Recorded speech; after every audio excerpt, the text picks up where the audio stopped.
maramdaman mo talaga na nakakulong ka kasi may four corners. Huwag mapagod sa kung ano mang pinapangarap mo, dinadasal mo sa buhay.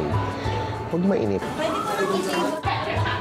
Kasi sa acting sa akin, niraramdam ko na lang yung parang nasa paligid. Ano pa yung mga pader, kung bakit ba siya naging kulungan. Yung bintana na hindi ka naman makakalabas, gano'n.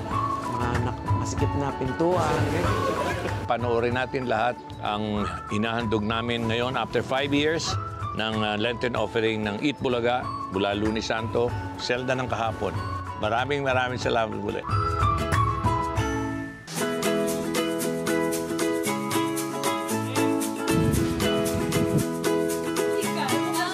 Konting drama scenes lang, pero mostly light lang and happy. Ang learning dito sa ano na to, pahalagahan yung mga taong nagmamalasakit, pahalagahan yung mga taong pwede pa rin magmahal sa'yo kahit hindi mo sila kaano-ano.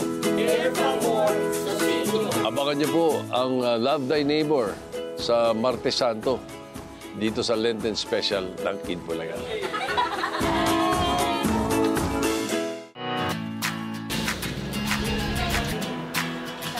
Nakaka-excite na nakakakaba kasi syempre, di ba, kasama mo itong mga Dabber Cats na to, ang saya-saya palagi, ang gaan-gaan katrabaho. Pero this time, drama naman yung gagawin namin. So. Excited kasi I get to be a nurse.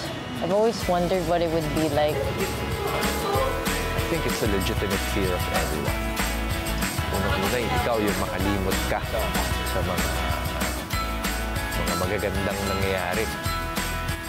Dabber Cats, abangan niyo po ang aming Lenten presentation. 5 thumbs up. Pero dalawa lang to so 2 thumbs up.